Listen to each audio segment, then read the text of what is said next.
War. Did you see it? I did. One sentence summary. A Hindi movie inspired by Face Off, Mission Impossible, Fast and Furious, Bond films, and others. Good to beat the villain. Spoiler warning, Khalid dies before the start of the film.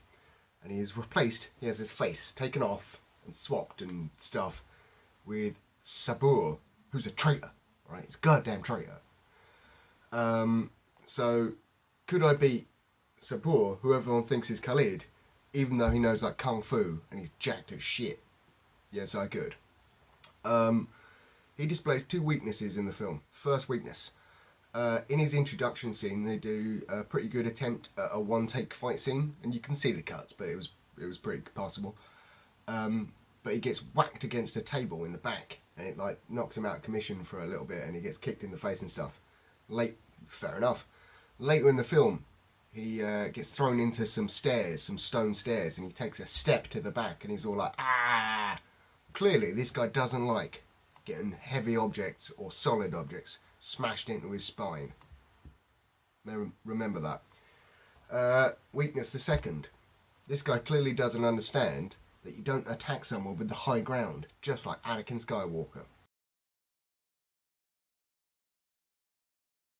So, in a Dick Cheney style street fight, all I gotta do is find some high ground, some stairs or something.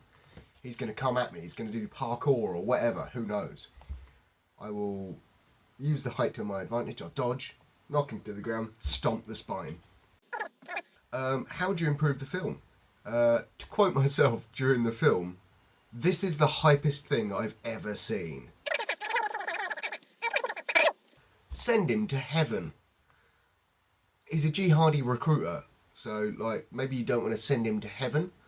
I know you guys know what the word hell is, because like, obviously there's the film's in kind of Hindi mostly, but there are subtitles and they speak in English a bit, and other languages. But like I know you guys know what hell means because the word hell appears in that scene. So I don't think that's actually what happens when you open a plane door, especially at such low altitude. But it was amazing. He was driving a jeep inside the plane.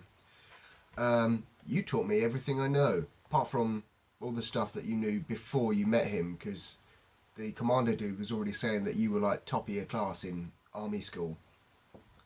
There's a restaurant that has bulletproof tables in Malta.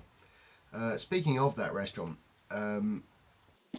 Kabir is all like, he's going to go into the restaurant and we're going to drag him out. And then he doesn't go into the restaurant. So there you go. He was wearing a fake beard over his beard. That was weird. There was CGI water splashing before a frankly brutal execution. So there you go. The Indian equivalent of the CIA used an iPad for security on their secret lift. The film was propaganda, just like a Michael Bay movie. Like everyone was so patriotic, it made Captain America look like he was French Canadian. Fair enough, that's just the film. But Narendra Modi, the Prime Minister of, yeah, he's the Prime Minister of India. It's basically like their Donald Trump, so like he's a bit of a shit bloke. So you know, don't have him in your film. Also, Khalid's dad was named as a traitor back before the film started, and like I have to wonder like what he actually did to be a traitor. Did he just slightly disagree or something? I don't know. Right, there's a dead dancer who I won't go into right now, but anyway, Kabir becomes the dead dancer's daughter. It's like her surrogate father. And like her introduction comes out of nowhere, the little girl, because it's right after the intermission. And I thought, and like the tone changes, it's like friend of music, blah blah blah. And I thought maybe it was like an advert for sunglasses that the main guy was wearing.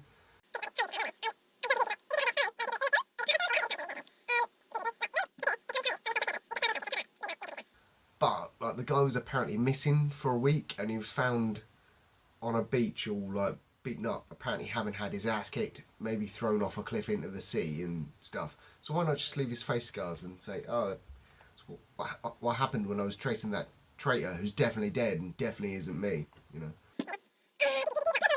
Peripheral vision. Um, there's two occasions in the film where Khalid, A, in the first bit, displays a lack of peripheral vision on his right. I think maybe like Rocky. And I was going to bring that up as a point, like, man, he cannot take a punch on his right, but then they explain it away that like he's actually got a dodgy eye, he's been hiding it forever. So cool, fair enough. And then later in the film, he sees a shooter on his right and he saves Kabir. And I was like, well, goddamn, like they said he couldn't see, and then it turns out that's because he's not him. He's the traitor Sabir or whatever his goddamn name is. So I was like, well, nice, they've explained that away. But then I realised people get blindsided in this film a couple of times. So like, they should have introduced Kabir's team a little bit better. So like, hey, this is Trevor. He's the guy that does guns. And then when Trevor dies later in the film, be like, oh no, Trevor, I knew so much about him. And this is Wendy. She's our tech person. And then like when Wendy's alive later in the film, you're like, oh yeah, I know Wendy, and that's why we're at her wedding because we've mentioned it once before. It's not completely random. And then this is Sabir. He's like a really cool fighter dude. He's the best fighter in the world, and he definitely won't betray us. So that's good. Anyway, there were two dance numbers in this film. Um, and like traditionally, they are like code for romance and stuff. Like back when the Hays Code, they couldn't do kissing and stuff, and then I assume the same in Bollywood. Anyway, the first one of these dance numbers is when Khalid gets into the super cool army team run by Khalid. And I'm just going to say it now, they shouldn't have had the same. The name shouldn't start with K. I can't stand that. Anyway. But anyway, the song's all like, yeah, cool, fun, blah, blah, blah. And I swear one of the lines was, make sure you get tipsy tonight, because this is the night to have fun, no responsibilities. And then, later in the film, Kabir proves that to himself that Khalid isn't Khalid, because Khalid has a drink. And Kabir's like, ha ha, gotcha. Khalid doesn't drink. Although we've never seen Khalid turn down a drink. So it's like I think it was implied that he was a Muslim, so that might explain it. But maybe I'm filling in blanks myself there. Anyway, there was some dodgy green screen in this film. Uh, the geography was a little bit off as well. So one minute they're driving kind of through the mountains of Portugal, and then like shortly afterwards they're in like downtown Lisbon. Same sort of thing happened when they were in the Arctic Circle. There's an ice-breaking ship just ploughing through a big frozen sea, which, you know, that'll be nice to look back on when all those are gone.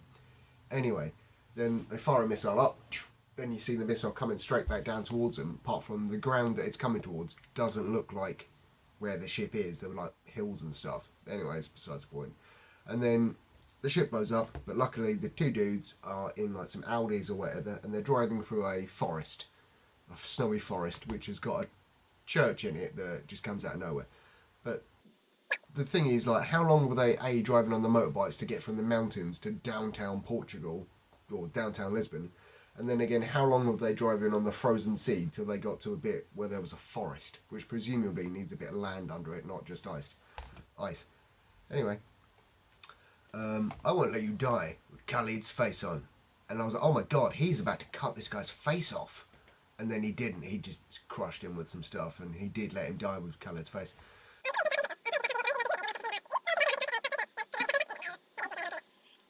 The titles looked like a TV show from the 90s or 2000s.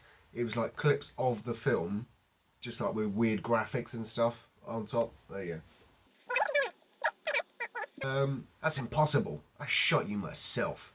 You didn't. You poisoned him. Like, what are you talking about? Also, that guy got shot in the neck earlier in the film, and he was fine like a week later.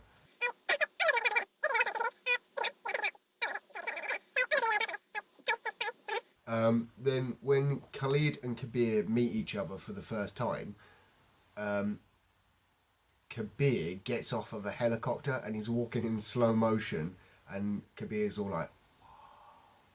like he's like Pamela Anderson in Baywatch, and then like that sort of thing happens a couple more times, and then towards the end, where Khalid finally gets the upper hand on Kabir, he like walks around a Christmas tree and he appears in slow motion. It was so strange.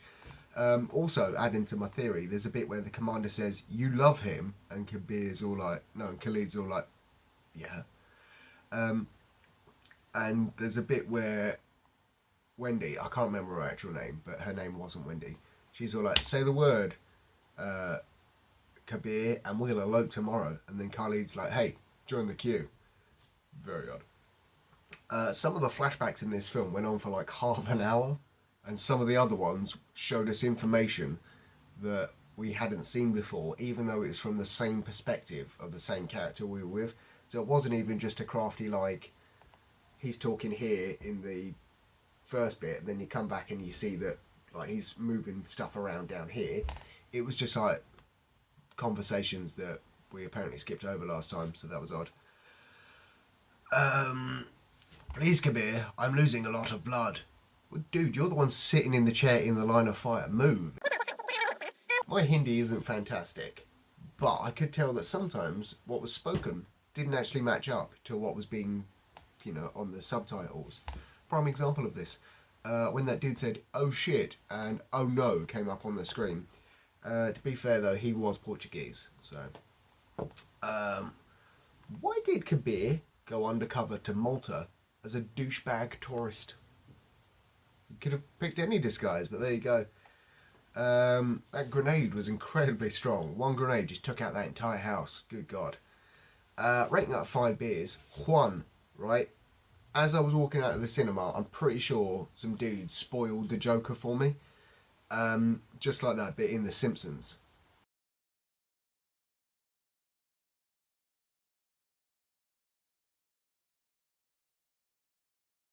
Even if that turns out to be true, it would have been worth it to see this film, right?